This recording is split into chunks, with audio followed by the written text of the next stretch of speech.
Hello, hello mes amis, comment ça va, comment vas-tu? J'espère que tu vas bien. Nous voici encore une fois pour l'étude de la leçon de Kol Sabbat, leçon numéro 6. Pour le 9 août, la leçon cette semaine, c'est cet événement principal qui est la traversée de la mer Rouge, mais on va voir quelques circonstances et événements avant et après, en commençant par le fait que Pharaon laisse finalement les gens partir jusqu'au cantique de Moïse, qu'on va retrouver aussi dans l'Apocalypse, donc c'est très intéressant de pouvoir revoir tout ça ensemble. J'espère que tu as passé une belle journée de sabbat et que nous puissions donc rentrer dans ce sujet qui va nous inspirer, puisque je crois que l'histoire de la traversée de la mer Rouge, je me souviens quand j'étais enfant, il y avait un tableau à la maison qui décrivait justement la mer qui s'ouvrait et les gens qui passaient. C'était quelque chose que je ne connaissais pas très bien l'histoire. On était à cette époque, j'étais catholique, mais je ne connaissais rien de la Bible. Mais de voir cette mer qui s'ouvrait et puis les gens qui commençaient à traverser, c'était impressionnant. Donc c'est une histoire que nous aimons tous parce que c'est une histoire de victoire. Donc les bons, les fidèles, ceux qui sont les enfants de Dieu gagnent. Mais il y a beaucoup de circonstances et des choses qui vont se passer surtout après, qui révèlent que même ceux qui ont traversé la mer Rouge n'étaient pas là vraiment animés par une profonde conviction ou d'un amour envers Dieu. Alors, ce sont des choses qu'on verra plus tard dans le texte, non seulement cette semaine, mais les semaines suivantes. Le verset à mémoriser pour cette semaine est celui-ci, Exode 14, 13, 14. Moïse répondit au peuple, « Ne créez rien. Restez en place et regardez la délivrance que l'Éternel va vous accorder en ces jours, car les Égyptiens que vous voyez aujourd'hui, vous ne le verrez plus jamais. L'Éternel combattra pour vous et vous gardez le silence. » C'est un verset puissant. On a envie de lire ce verset tous les jours et sortir pour aller travailler avec cette conviction que nous allons gagner. On sera plus fort que toutes les adversités de la vie. C'est un moment de gloire. Dans la leçon de cette semaine, en plus de voir ça, on va rapidement dans la leçon de dimanche parler sur Pharaon, comment il a réagi et cette demande de bénédiction, ça veut dire quoi? La consécration des premiers-nés, puisque une fois que Pharaon autorise ce départ, on va constater la préoccupation de Dieu pour les fêtes qui vont suivre cette histoire. C'est-à-dire que la Pâque devra être un moment important dans l'adoration annuelle du peuple de Dieu envers Dieu. Ils doivent se rappeler ce qui s'est passé ce jour-là, non seulement cette génération, mais celles qui vont suivre, qui n'ont pas connu ce moment-là, qui n'étaient pas nés, ou qui étaient tout enfants, pour qu'ils puissent se rappeler cette chose incroyable et merveilleuse que Dieu a fait. Donc le devoir de nous rappeler. Vous voyez, les cérémonies sont là pour une raison bien importante. Nous sommes des personnes assez oublieuses. Donc, il faut parfois avoir des cérémonies pour marquer certaines choses. On a les cérémonies de mariage, de baptême, présentation d'enfants, sainte scène. Ce sont des moments importants. Parfois, ce sont des cérémonies uniques. D'autres sont à répétition. Mais nous avons besoin de ces assemblées, de ces rencontres, de ce moment de réconciliation où nous sommes tous ensemble pour déclarer à nouveau notre flamme pour Dieu, notre confiance en lui. Et c'est important. Oui, on va parler sur la traversée et surtout, on va parler aussi dans la leçon d'aujourd'hui sur le cantique de Moïse. Voilà, la semaine promet. Je voudrais juste vous rappeler que j'ai mentionné la semaine dernière quelque chose qui n'est ni dans la Bible, ni dans l'esprit de prophétie. Et je voudrais juste clarifier encore une fois que c'était une réflexion personnelle. Quand on lit dans la Bible que certains Égyptiens sont partis, ces gens qui ont fait ce mélange avec les Israélites, qui sont partis avec le peuple de Dieu, certains parce qu'ils ont effectivement compris et vu que le Dieu des Israélites était plus puissant, c'était le Dieu véritable, mais d'autres sont partis avec par crainte Donc, on a des gens plus tard qui ont posé pas mal de problèmes. On va voir dans les leçons qui vont suivre. Des gens qui étaient là, mais leur cœur était encore en Égypte. Donc, ils sont partis pas par crainte, mais par peur de l'Éternel. Donc, ça n'a pas joué. Mais en sachant que parmi ces gens, il y avait quand même des Égyptiens qui ont accepté la foi en Dieu, qui ont accepté ce Dieu des esclaves, puisqu'ils ont constaté sa puissance, c'est ça qui m'a amené à dire que, éventuellement, avec la 10e plaie, je pense que certains Égyptiens ont peut-être trouvé refuge chez les Israélites pour pouvoir protéger leur premier-né. Si ces gens sont partis avec, quand le peuple a été autorisé à partir, je pense que cette décision de partir avec, pour certains, était déjà prise peut-être à la 3e, 4e, 5e plaie, 6e plaie, que sais-je. Mais j'ai l'impression, c'est une intuition, mais ce n'est ni biblique, ni dans l'esprit de prophétie, c'est personnel, que certains ont déjà pu protéger leur enfant, leur premier-né, lors de la 2e plaie, chez les Israélites qui avaient le sang sur la porte. Voilà, c'est une réflexion personnelle. Mais bon, ça ne change pas grand-chose, c'est une pensée que j'ai eue, que je partage avec vous, mais je voudrais clarifier encore une fois que je n'ai pas trouvé ni dans la Bible, ni dans l'esprit de prophétie. Par contre, ce verset qui nous explique que ces Égyptiens sont partis avec, je pense que pour certains qui étaient sincères, cette décision a été prise bien avant la 10e plaie, et peut-être ils ont pu même protéger leur premier-né. Voilà, on se retrouve rapidement pour la leçon du dimanche. Que Dieu puisse te bénir pendant cette semaine. Et j'espère que la leçon cette semaine va te faire grandir dans la foi. Bye bye. Hello les amis, soyez les bienvenus. Notre leçon du dimanche commence. C'est une leçon passionnante puisqu'elle nous parle de ce moment de traversée de la mer Rouge. Mais avant encore d'arriver sur la traversée, parlons davantage sur Pharaon et les conséquences de la 10e plaie. Avant d'aller plus loin, je voudrais te souhaiter une très belle semaine, que Dieu puisse te bénir, t'aider. Je pense que tu as des défis dans ta vie, des choses que tu dois vaincre, des choses qui ne sont pas encore en ordre dans ta vie. Mais avec la grâce et la puissance de Dieu, tu peux y arriver. C'est tout le bien que je te souhaite. D'autre part, je voudrais aussi t'inviter à faire partie de notre chaîne de distribution de l'école de sabbat. Donc le lien est en bas dans la vidéo. Tu peux te joindre par WhatsApp à cette communauté et recevoir régulièrement ces écoles de sabbat directement sur ton téléphone. Et je t'invite aussi à visiter Safelis au travers le site web publicationadventiste.com. Et il y a de la nouveauté qui est déjà là et d'autres qui vont arriver bientôt. On attend encore un conteneur qui va arriver, je pense, dans la première quinzaine d'août. Il y aura pas mal de nouveautés disponibles sur notre site, donc reste connecté. Concernant notre leçon, le verset que j'ai choisi, c'est Exode 12, 32 pour aujourd'hui, c'est vraiment le verset clé. Pharaon va dire, « Prenez vos brebis et vos bœufs, comme vous l'avez dit, allez. » Et il finit avec cette phrase, « Et bénissez-moi. » Wow.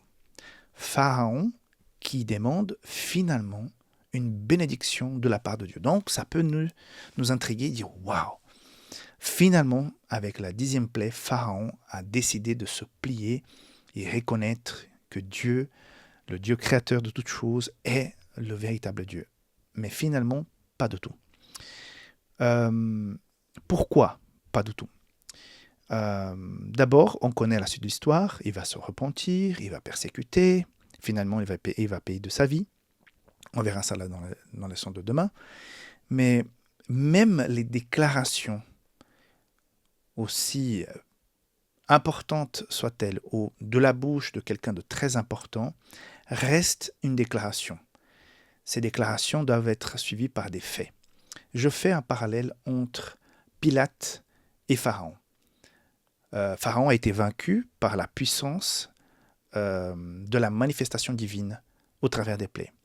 Pilate a été vaincu par la pression populaire. Mais il s'inquiétait beaucoup de son poste, il voudrait rester à son poste ou aller plus haut. Et donc, plus important pour lui, même s'il a essayé de faire sortir Jésus de cette affaire, puisqu'il y a eu la lettre de sa femme, le rêve qu'elle a fait. Donc, il sentait que c'était injuste. Mais il a cédé aux pressions et finalement, il s'est lavé les mains. Donc, euh, malgré les bonnes intentions, ces moments d'hésitation qu'on a eu Pilate vis-à-vis de Jésus, ne suffisent pas pour dire que la personne finalement a compris ou qu'elle a accepté. Il y a une pensée que j'apprécie, qui dit ceci. La décision finale de l'être humain face à Dieu repose sur la volonté et le cœur, et non pas sur une simple connaissance intellectuelle ou déclaration, aussi jolie soit-elle, ou la reconnaissance momentanée de la vérité. C'est ce qui s'est passé avec Pharaon et Pilate. Ils ont à un moment donné, Pilate va demander qu'est-ce que c'est la vérité. Et finalement, il n'attend pas la réponse. Pharaon demande et que Dieu me bénisse. Mais ces déclarations ne suffisent pas pour dire que la personne a véritablement compris. Et on voit par la suite qu'effectivement Pharaon n'a rien compris. Donc, juste pour clarifier un petit peu ce point, il y a des personnes qui font des jolies déclarations. J'ai déjà rencontré dans mon ministère des personnes qui m'ont impacté avec leurs déclarations, leur discours d'intention. Franchement, j'étais vraiment, waouh, cette personne, tout ce qu'elle a dit m'a touché et ça m'a impacté. Mais par la suite, j'ai constaté, parce que toutes les belles paroles doivent être suivies par des actes, belles paroles, beaux actes. Et finalement, parfois, il y a des belles paroles, mais les actes n'y sont pas. Parfois, ça nous arrive à nous-mêmes, il ne faut pas seulement pointer du doigt et juger les autres. Parfois, j'ai dit des choses, maintenant, je vais faire comme ça, je vais m'engager de telle manière, je vais faire telle chose, je pense ainsi. Et finalement, je n'ai pas fait. Donc, mes déclarations, même si elles étaient jolies sur le moment, n'ont pas été suivies d'actions concrètes. Donc, c'est pour ça qu'on doit faire attention avec nos engagements, nos déclarations publiques, parce qu'il faut les tenir. Il faut vraiment que ça soit le fruit d'une conviction et peut-être même d'une démarche qui est déjà en route. C'est pour ça que même s'il y a cette déclaration qui peut impressionner, elle reste une simple déclaration sans pouvoir. Ce qui s'est passé avec la 10e plaie, c'est que même le peuple égyptien voudrait s'en débarrasser du peuple d'Israël. Ils n'en pouvaient plus. Ils pensaient qu'ils allaient tous y passer, tellement c'était fort l'impact. Et c'est intéressant de voir que malgré toutes ces années d'esclavage que le peuple d'Israël a vécu en Égypte sans recevoir de salaire, ils étaient juste là, nourris, logés, mais devaient travailler gratos, ils ont pu à quelque part récupérer un peu ce salaire dans ce départ, puisque les Égyptiens ont donné plein de choses qui avaient de la valeur.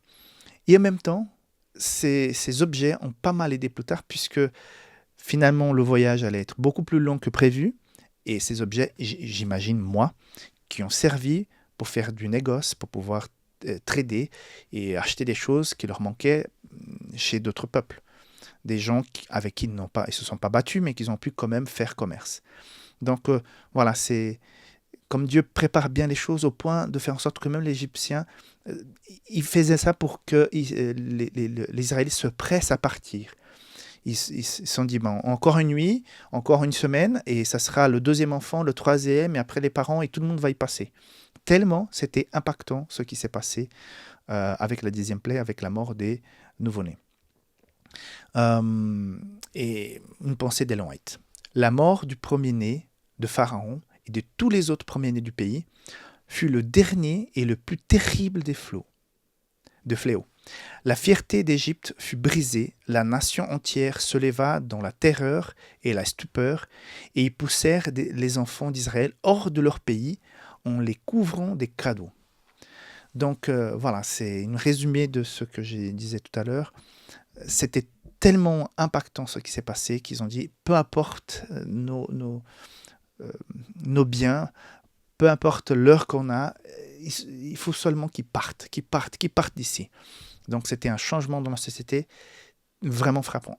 Et de constater plus tard qu'ils vont perdre le pharaon, ils vont perdre plusieurs soldats. Je pense que c'était un coup dur pour la nation d'avoir perdu la tête, non, le pharaon, perdu des cadres, perdu des soldats, et perdu de l'argent, et perdu aussi des esclaves. J'imagine que l'économie égyptienne a souffert pas mal après ce départ des Israélites, parce qu'elle était basée sur cette main-d'œuvre gratuite, et il y a eu aussi un bouleversement politique. Comme quoi, mes amis, la puissance de Dieu peut changer la donne. Je constate que parfois nous avons des murs, des obstacles devant nous, mais si c'est la volonté de Dieu, sa puissance va se manifester et des choses compliquées et difficiles qu'aujourd'hui on ne voit pas d'issue, on ne sait pas comment s'en sortir, Dieu peut détruire tout ça, Dieu peut renverser ces murs, Dieu peut percer ces murs, Dieu peut les faire exploser pour que tu puisses y passer, donc traverser.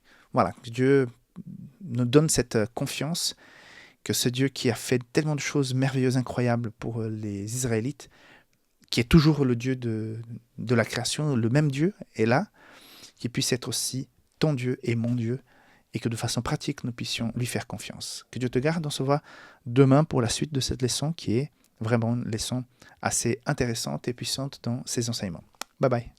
Hello les amis, comment ça va? Nous voici pour la leçon du lundi, pour démarrer bien cette semaine avec l'étude de la parole de Dieu. Nous sommes dans cette leçon numéro 6, nous l'étudions pour le sabbat 9 qui s'approche. Nous sommes en train d'étudier le livre de l'Exode. Pharaon a finalement autorisé le départ des enfants de Dieu, des Israélites, suite à la 10e plaie. Nous avons vu hier qu'il a même demandé une bénédiction, mais sans fondement. Aujourd'hui, il est question de la consécration des nouveau-nés. Alors, le verset que j'ai choisi pour aujourd'hui, c'est Exode 13, verset 2, justement. « Consacre-moi tout premier-né parmi les enfants d'Israël, tant des hommes que des animaux, m'appartiennent. » Alors, pourquoi Dieu a voulu instaurer cette cérémonie de consécration des premiers-nés? Il y a 3 éléments importants ici. Première chose, en faisant cela, Dieu est en train de dire que tout lui appartient, qu'il est le créateur, c'est lui qui subvient, que nous apporte tout ce que nous avons besoin, l'air, la nourriture, l'eau, la vie, la respiration, les aliments, la terre qui fait pousser de la nourriture. Offrant le premier-né à Dieu, on est en train de dire « Seigneur, tu es le plus important » puisque le premier-né était toujours le symbole de l'héritage, de l'espérance de l'avenir, de la consécration, voilà, quand les gens se mariaient et qu'arrivait le premier enfant mâle, donc c'est la famille, la vraie famille commence, on a déjà un héritier, quelqu'un qui va nous aider à travailler la terre, quelqu'un qui, après notre vieillesse, notre départ, va continuer à garder notre nom vivant sur la terre. Donc c'était un symbole très fort. Donc Dieu voulait dire avec cette cérémonie, première chose, ça, je suis le Dieu créateur qui est le propriétaire de toutes choses. Deuxième chose, c'est un rappel concernant ce premier grand-né qui allait venir pour le rachat de toute l'humanité.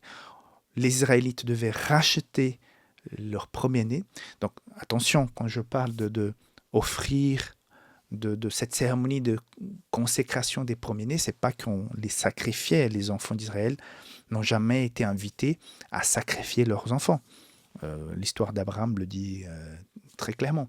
Mais c'était de dire, voilà, il y a une offrande spéciale qui remplace mon premier-né, mais je fais cette offrande au lieu et place de mon premier-né. Et donc Jésus allait être ce premier-né qui allait venir pour racheter toute l'humanité prise dans les mailles du péché. Donc c'était déjà une connexion avec le grand sacrifice de Jésus qui allait venir. Troisième point important, c'est aussi un rappel. Comme je vous ai mentionné, je crois que le sabbat, les cérémonies sont importantes. On voit tout au long de la Bible que les cérémonies font partie de l'adoration. Donc nous avons à chaque sabbat à l'église certaines cérémonies d'adoration, il y a un ordre, il y a toujours la prédication, et nous avons des cérémonies un peu plus ponctuelles, mais ces cérémonies sont importantes puisqu'elles mettent des milestones, des points de repère, pour qu'on puisse toujours nous rappeler qui est notre Dieu et ce qu'il a fait pour nous dans le passé. Voilà les 3 leçons pour aujourd'hui.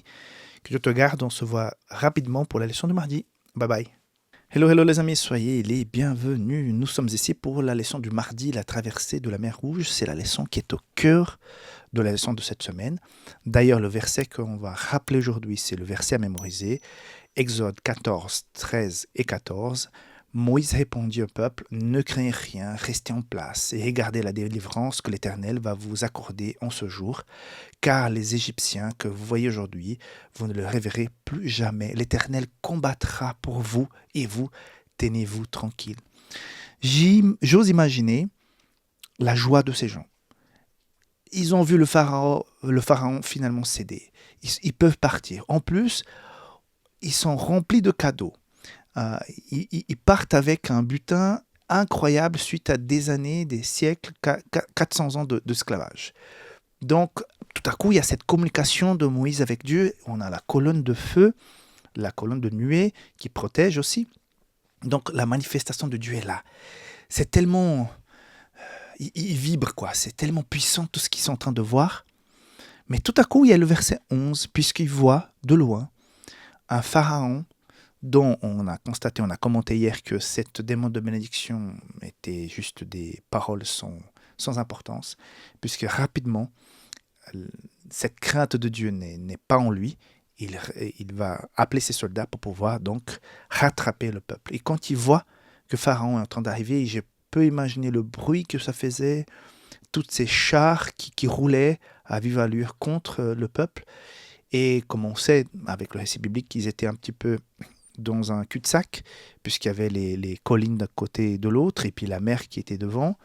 Je pense que le bruit était fort. Et donc, ils vont dire, verset 11, « N'y avait-il pas des sépulcres en Égypte, sans qu'il fût besoin de nous mener mourir dans le désert? Que nous as-tu fait en nous faisant sortir d'Égypte ?» Et je peux compléter, Moïse. Comme si c'était Moïse qui était derrière cette situation. C'est Dieu qui était là, c'est Dieu qui a envoyé Moïse. Mais à ce moment-là, le coupable était Moïse. Donc on voit rapidement comment cette exaltation, et je pense même que certains Égyptiens étaient là en train d'exalter et tout, puisque ils étaient avec le peuple de Dieu pour des circonstances qui pour eux paraissaient plus commodes, d'avoir cette protection de la part de Dieu, que rester avec les perdants égyptiens. Mais quand ils voient l'armée de Pharaon qui s'approche, tout à coup, ces gens-là qui n'y étaient pas avec le cœur, seront parmi les premiers à dire ouais, c'était une erreur, on aurait dû rester, qu'est-ce qu'on fait ici? Donc, et c'est facile pour nous de juger. De siècles plus tard, assis dans nos bureaux en train de lire le récit, on se dit mais ces gens, ils avaient un manque de foi. Oui, effectivement, mais parfois est-ce que dans notre vie, sachant des choses qu'on sait aujourd'hui, après avoir lu les évangiles, écouter des prédications à plus en finir, avoir lu la Bible, parfois on est dans des situations que d'autres pourraient lire en nous en disant mais ça c'est facile, il croit, il va exercer sa foi et finalement on va chuter, on va laisser tomber toutes nos valeurs et on va céder à la tentation. Donc c'est facile de juger les gens qui sont passés avant nous. Il faut toujours apprendre de ces histoires, ce qu'on peut mettre en pratique pour fortifier notre foi et ne pas sombrer comme d'autres ont sombré. Que cela nous aide, nous serve d'exemple et pas pour dire et déclarer que nous sommes mieux et qu'on n'aurait pas fait ça. Bon. Un autre détail, c'est que les os de Joseph ont été pris pour ce voyage. Je dis c'est incroyable que Joseph, avec toute la richesse qu'il avait, tout le confort qu'il a pu obtenir, son inquiétude était de se reposer dans la terre promise et il pensait aussi à cette terre pour l'éternité, indirectement. Donc pour lui, le plus important c'était de rentrer chez lui, même s'il était plus vivant, mais que ses os puissent rentrer chez lui. Et il avait fait en sorte que le peuple puisse se rappeler de prendre ses os. Et comme quoi, il avait compris aussi que les choses n'allaient pas bien se passer pour le peuple de Dieu installé en Égypte, et qu'à un moment donné, Dieu allait venir pour les faire sortir. Donc, joli clin d'œil de la part de Joseph et sa foi, malgré toute la richesse qu'il avait. Alors, autre chose, c'est cette manifestation de la présence de Dieu qui marchait avec le peuple de Dieu, de voir Et ça, c'est la partie qui me touche le plus, de voir avec les yeux comme ça, euh, cette colonne de feu qui n'avait rien à faire là. C'était pas quelque chose de normal, c'est surnaturel, la présence de Dieu qui est là, et cette colonne qui va se interposer entre le peuple de Dieu et les chars de Pharaon. Donc on voit que Dieu tient ses promesses, qu'il va protéger. Mais malgré tout ça, de voir cette manque de foi, ça nous fait réfléchir. Et que nous puissions, nous, ne pas manquer de foi quand nous serons devant des murs, des situations compliquées où on pense qu'il n'y a plus d'issue. On voit un certain, entre guillemets, pharaon qui nous arrive, qui va nous tomber dessus, mais qu'on puisse garder cette confiance en Dieu. Ellen White dit ceci par rapport à ce moment.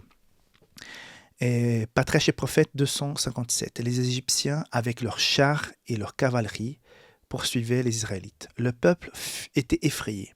Mais la colonne de feu se déplaça de l'avant du camp et se plaça derrière, comme une barrière de protection entre eux et l'ennemi. Le désespoir du peuple se transforma en louange, en foi en Dieu. Donc, cette manifestation de la présence de Dieu a été incroyable. Et ça fait en sorte que le peuple récupère un petit peu la confiance. Et je pense que cette manifestation de la colonne de feu a poussé les gens à vouloir traverser la mer Rouge une fois qu'elle s'était ouverte, puisque je pense que c'était incroyable comme de pouvoir traverser la mer et la peur que ça se referme, j'en sais rien. Mais je pense que cette manifestation qui empêchait les chars de Pharaon de se rapprocher les a poussés à retrouver un peu les esprits et aller de l'avant. De la même manière, Dieu nous fait des clins d'œil. N'oublions jamais ce qui Ellen White dit aussi. Quand on manquera de confiance par rapport à l'avenir, rappelons-nous ce que Dieu a fait pour nous par le passé. Puisque se remémorer ces délivrances, ces bénédictions, nous donneront plus de confiance pour affronter les défis qui sont devant nous. Donc, si jamais tu es dans une période de doute, la part de Dieu t'invite à ne pas trembler. Soyez confiants. C'est Dieu qui a fait plein de choses pour toi par le passé. Si tu es toujours attaché à lui, si tu lui fais toujours appel, au lieu de faire appel aux Égyptiens ou à l'être humain, si tu fais appel à Dieu, ce même Dieu va te délivrer aujourd'hui et demain encore. Que Dieu te garde, on se voit rapidement pour la leçon du mercredi. Bye bye.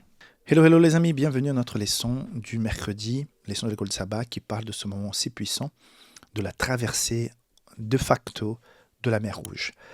Le verset pour moi plus important aujourd'hui, c'est Exode 14, la dernière partie. L'Éternel combattra pour vous et vous, tenez-vous tranquille. En fait, ceux qui agissent le moins, entre guillemets, lors de la traversée de la mer Rouge, c'est le peuple. Parce que d'abord, ils ont eu peur, mais finalement, comme j'ai dit dans la leçon d'hier, quand cette colonne de la part de Dieu s'interpose entre Pharaon et ses soldats et le peuple de Dieu, ils deviennent un petit peu spectateurs, puisque Moïse va leur rappeler de faire confiance en Dieu. Moïse va aller vers la mer, faire cette déclaration de confiance, va fendre donc la mer. Avec ce geste, il y a un vent fort qui va souffler et séparer la mer en deux, créant un couloir. Et finalement, le peuple est invité, entre guillemets, à agir, c'est-à-dire à traverser la mer Rouge.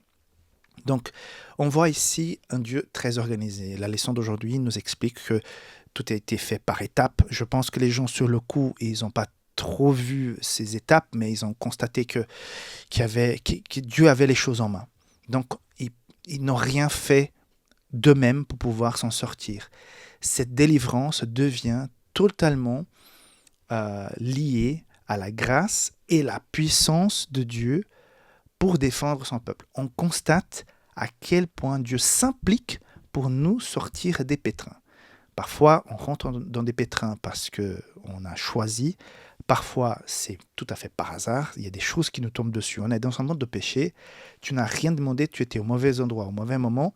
Il t'arrive quelque chose. Et voilà, c'est un pétrin. Et Dieu est en train de nous dire, je serai avec toi. Si tu me fais confiance, si tu me laisses agir, je vais agir et je vais te sortir des situations les plus compliquées qui soient. En tout cas, par rapport à celle-là, Dieu a fait des choses incroyables. Ce blocage, la foi de Moïse. Ils avancent, ils font la mer, il y a le vent. En plus, ils vont traverser, la Bible dit, à sec. Je pense que c'était quand même boueux, hein, j'en sais rien, mais est-ce que le vent a eu le temps de sécher le fond du courant, là, de la mer? J'en sais rien, mais ils ont pu traverser. Et finalement, après, je ne sais pas où, je pense que sur le moment, les gens n'y réfléchissent pas, mais si j'étais Pharaon, bon, encore une fois, on est toujours plus intelligent après, de rentrer dans un truc aussi incroyable qui est d'avoir une mer qui est ouverte, et en ayant vécu toutes les plaies, de s'aventurer à l'intérieur, c'était une très mauvaise décision, puisque à la fin, la mer va se renfermer. Donc, quel est l'impact de cette expérience chez le peuple de Dieu? Ça les a rechargé la batterie de la confiance en Dieu à bloc. En tout cas, ça devrait faire ça. C'était le résultat attendu d'une telle manifestation. Ellen White va le dire, Patriarche et prophète, page 258. Dieu savait qu'ils avaient besoin d'une expérience de foi forte avant d'entrer dans le désert. Ils ne devaient pas seulement être délivrés des Égyptiens, mais ils devaient être convaincus de la puissance de Dieu pour les soutenir en toutes circonstances. Or, non seulement Dieu voulait s'en débarrasser et faire en sorte que le peuple soit délivré de cette persécution des Égyptiens, parce que je pense que s'ils n'étaient pas morts dans le fleuve, ils allaient revenir avec des petits bateaux pour traverser et continuer la persécution. Donc voilà, c'est une délivrance pour faire en sorte que les Égyptiens oublient d'aller pourchasser ce peuple, mais aussi pour que les gens puissent se dire, tiens, effectivement, encore une fois, avec toutes les plaies, avec toutes les manifestations et avec la mer Rouge qui se referme sur les ennemis, Dieu sera pour nous. Nous allons gagner. On est remonté à bloc. On est confiant de chez confiant.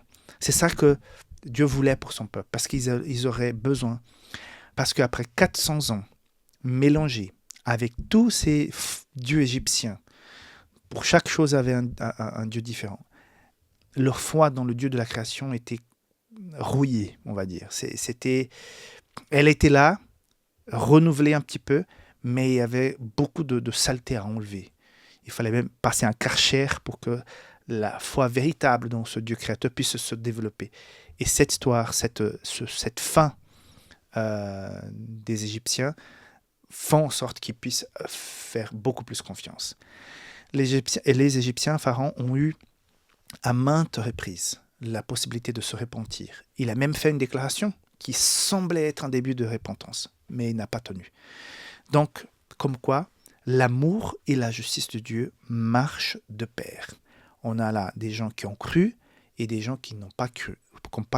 Donc, à quelque part, c'est un avant-goût de ce qui va se passer au moment de la fin de l'existence de l'être humain sur cette terre. Ceux qui ont cru reçoivent la possibilité de sortir, de traverser la mer de ce monde et atteindre la rivière céleste.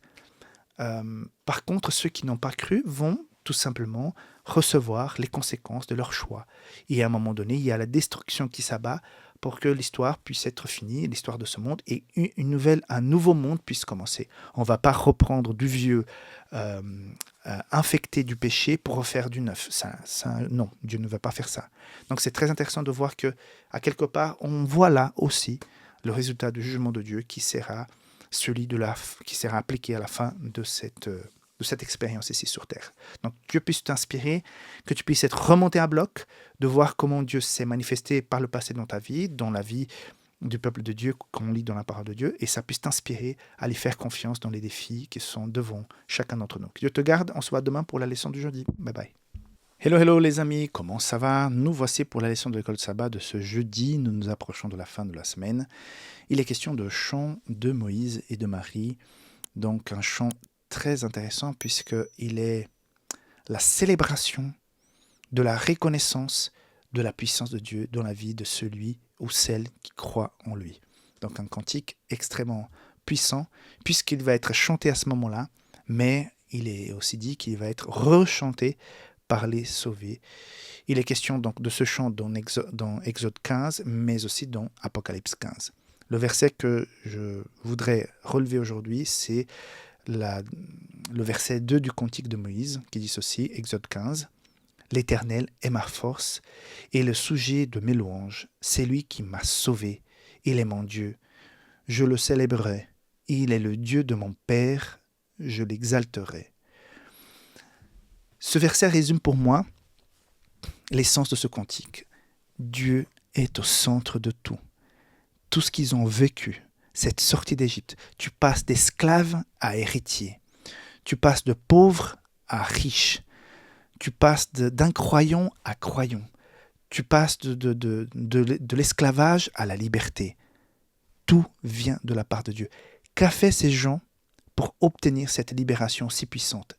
Rien. Ils ont dû tout simplement croire en mettant ce sang sur les linteaux de leurs portes et en marchant pour sortir d'Égypte. Mais 99% de cette délivrance vient de la part de Dieu. Et ce cantique, c'est pour exalter Dieu. Imagine-toi que tu fais un cadeau à quelqu'un, tu rends un service important, même si au fond, même si on dit, ouais, pas besoin de remercier, je fais ça, c'est naturel. Mais au fond, quand tu fais quelque chose de bon, de bien, quand tu apportes quelque chose à quelqu'un qui n'a même pas un petit merci, pour certains c'est difficile, non? Pour tout le monde c'est difficile, qu'il n'y a pas un minimum de reconnaissance. La reconnaissance c'est quelque chose d'important. Parfois on peut oublier d'être suffisamment reconnaissant. Et c'est quelque chose que j'essaie de penser. Est-ce que je n'ai pas été assez reconnaissant vis-à-vis de cette personne? Est-ce que j'ai véritablement exprimé ma reconnaissance? Parce que c'est tellement important pour les personnes de recevoir, d'entendre qu'il y a une reconnaissance par rapport à leur travail, à leur engagement. Dans l'église, on travaille tous, à part le pasteur, on travaille tous parce que voilà, on prend notre temps libre, on se donne. Les pasteurs, à quelque part aussi, puisque si on faisait que les heures de bureau, il faut quitter le ministère depuis longtemps, puisqu'il n'y a pas d'heure, il y a des circonstances, il y a un sacrifice personnel et familial aussi pour que l'Église puisse se tourner. C'est pour ça que le pastorat, c'est avant tout un ministère, pas un boulot. Donc, tout le monde, en fait, y met du sien de façon volontaire, à quelque part. Mais c'est important pour les uns et pour les autres dans l'Église de recevoir une certaine reconnaissance, de dire mais merci de ce que tu as fait, parce que ta personne, ta présence, ton engagement, ce que tu as organisé, c'est tellement important, ça a tellement impacté les gens, ça a fait du bien aux autres. C'est important de l'entendre. Alors, si tu viens d'être sauvé de la mort, de l'esclavage, et que ta vie reprend du sens, il faut vraiment remercier jusqu'au dernier jour de ta vie cette personne ou cet être qui t'a permis de vivre ça. Donc c'est pour ça le cantique de Moïse est là pour exprimer cette reconnaissance, et c'est Dieu à chaque verset, il est au centre à chaque verset. Et à quelque part cela nous invite aussi. Parfois on se trompe en disant mais telle personne m'a aidé, mais j'ai beaucoup bossé. Mais la vie, le don de la vie, l'intelligence, la capacité, la force que tu as, les occasions qui nous sont accordées, tout ça vient de la main de Dieu. On n'est rien. Il faut prendre la décision, il faut agir. Je suis tout à fait d'accord, ça, Dieu nous laisse. Mais à part ça, le simple fait d'exister, de respirer, l'air qui est là disponible pour chacun, tout vient de la part de Dieu. Tout vient de la part de Dieu. C'est à lui que ça revient. Donc, si tu as réussi des choses dans ta vie, si tu as eu un bon travail, des études, si tu as réussi ta famille, si tu as réussi, j'en sais rien, tes enfants, que sais-je, une œuvre qui t'avait une mission, tout ça vient de la part de Dieu. Remercions Dieu pour tous les bienfaits qu'il nous a accordés.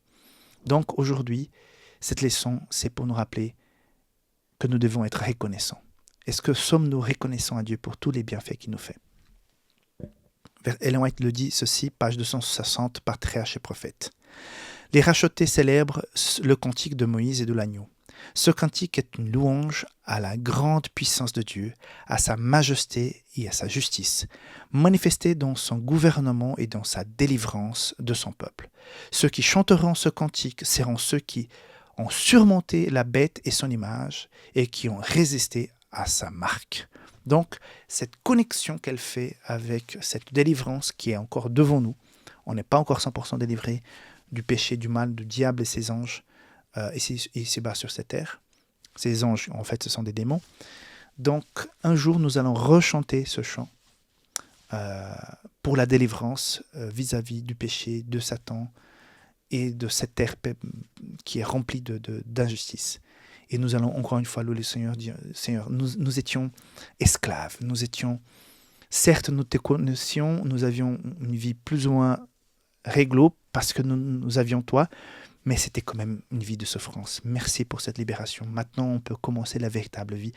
Et c'est là que nous allons aussi faire comme ces personnes qui ont traversé la mer Rouge, rechanter ce cantique de Moïse. Et j'espère que toi et moi, nous serons de cette chorale et que nous allons ensemble chanter ce chant parce que Dieu nous a délivrés. Que Dieu te garde et on se voit demain pour la conclusion de la leçon de Code Sabbat de cette semaine. Bye bye.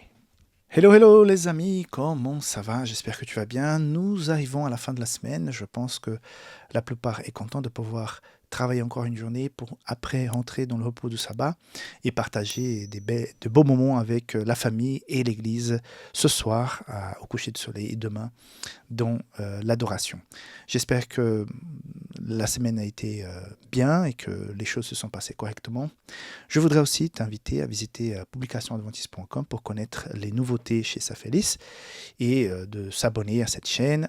Et aussi, si tu souhaites recevoir directement ces écoles de sabbat sur ton portable, de pouvoir accéder à la chaîne et devenir donc membre de la chaîne et ainsi recevoir donc directement sur ton portable via WhatsApp ces écoles de sabbat. Je parle de la chaîne, mais c'est la liste de distribution. Donc le lien est en bas. Et cette nouvelle liste, elle est illimitée. On peut avoir 2000, 3000, 5000 personnes.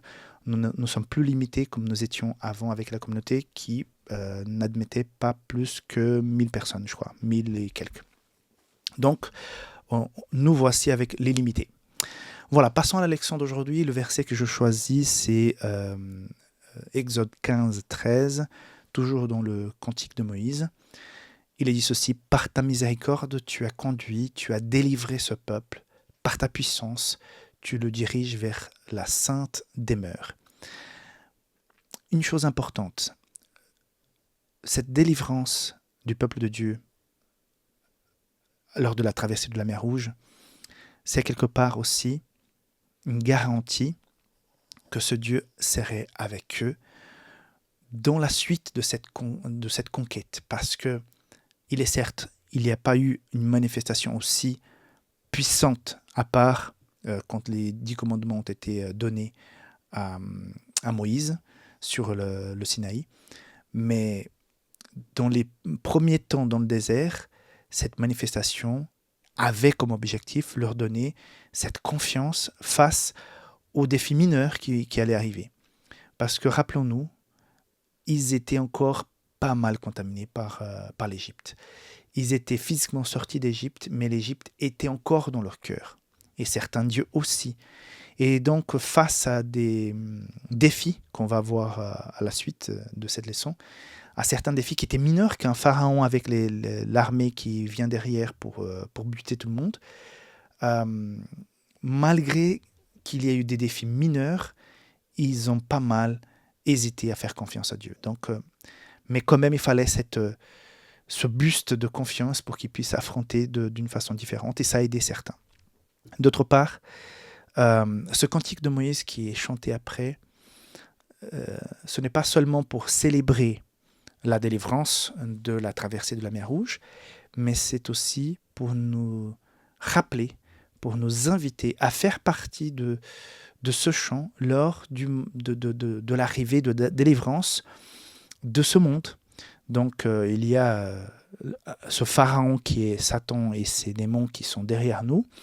Donc Dieu s'interpose par la grâce de Jésus-Christ, mais à un moment donné, nous allons pouvoir traverser cette mer et sortir de ce monde plein de péchés pour rechanter ce chant. Donc c'est un chant aussi d'espoir. C'est pas pour célébrer le passé, c'est aussi une invitation pour nous rappeler de l'avenir qui est devant nous et que nous ne puissions pas nous désengager, oublier et être embobinés par les activités de cette vie ici-bas, La véritable vie, je me répète, mais je le redis, la véritable vie n'est pas ici-bas, elle est encore à venir. Ne nous trompons pas. Parfois, on est aveuglé par les choses de ce monde, par les belles choses qu'il peut nous apporter, mais tout ça, c'est de la fumée, c'est de l'illusion. Tout ça va passer. Et nous sommes tellement fragiles. Aujourd'hui, on est vivant. Demain, il y a un accident, on n'est plus là. Et alors, rien ne pourra nous sauver à part Jésus-Christ. La certitude de la puissance de Dieu pour vaincre les ennemis passés nous donne la confiance pour affronter les défis d'aujourd'hui et de demain. Si le peuple d'Israël a pu vaincre ses ennemis du passé, nous pouvons nous aussi vaincre les nôtres. Voilà le message final de la leçon cette semaine. Dieu les a aidés, les a sauvés, les a conduits. Il est prêt à faire de même pour toi et pour moi aujourd'hui encore. Ne lâchons rien. Dieu te garde. Un très bon sabbat et on se voit la semaine prochaine pour la leçon numéro 7. Bye bye.